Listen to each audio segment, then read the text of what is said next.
রাতভর বিস্ফোরণের শব্দ কানে আসে ভারত ও পাকিস্তান সীমান্তবর্তী এলাকায়। যুদ্ধবিরতি চুক্তিতে রাজি হওয়ার পরও এমন উস্কানির জন্য পাকিস্তানের নিন্দা জানিয়েছে ভারত। এতে যুদ্ধবিরতি কার্যকর হলেও সেনাদের সজাগ থাকার নির্দেশ দিয়েছে নয়াদিল্লি।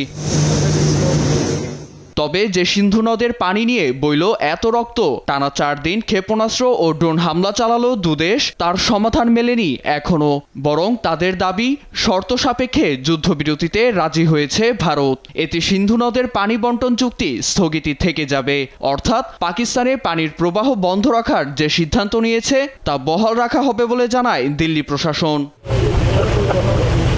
এছাড়া ভিসা প্রদান, সীমান্ত বন্ধ সহ ভারত যেসব কূটনৈতিক ব্যবস্থা নিয়েছিল সেগুলো অপরিবর্তনীয় থাকবে বলে জানায় ভারতীয় গণমাধ্যম। এদিকে আঞ্চলিক শান্তি অক্ষুণ্ণ রাখতেই পাকিস্তান যুদ্ধবিরতিতে সম্মতি জানিয়েছে বলে মত প্রধানমন্ত্রী শাহবাজ শরীফের। বাকি সমস্যাগুলো সমাধান সম্ভব বলেও আশাবাদী তিনি।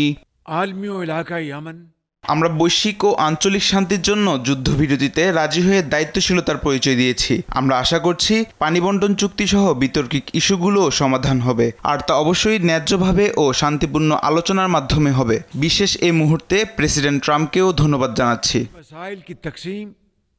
মার্কিন প্রশাসনের 48 ঘন্টার তৎপরতায় যুদ্ধবিরতিতে রাজি হয় ভারত ও পাকিস্তান, যার জন্য মার্কিন ভাইস প্রেসিডেন্ট জেডি ভান্স ও পররাষ্ট্রমন্ত্রী মার্কো রুবিওর নিরলস পরিশ্রমের প্রশংসা করেন স্টেট ডিপার্টমেন্টের মুখপাত্র ট্যামি ব্রুস। এছাড়া মার্কিন স্টেট ডিপার্টমেন্টের ব্রিফিংয়ে দুদেশের সম্পর্ক উন্নয়ন নিয়েও আশা ব্যক্ত করেন তিনি। মার্কিন প্রেসিডেন্ট সবসময় উদ্ভাবনী চিন্তা নিয়ে হাজির হন। তার সঙ্গে প্রশাসনের 2 যোগ্য মন্ত্রী বিশ্বকে দেখিয়েছেন। তাই আমরা আশা করব সেখানে আঞ্চলিক সহিংসতা নয়, বরং ন্যায় ও ভালোবাসার সম্পর্ক গড়ে উঠবে। চুক্তিটি স্বাগত জানিয়েছে চীনও।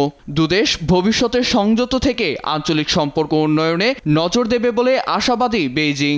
এ নিয়ে নয়াদিল্লি ও ইসলামাবাদের সঙ্গে ফোনালাপ করেছেন চীনা পররাষ্ট্রমন্ত্রী। নীরব দাস, নিউজ ডেস্ক, দেশ টিভি।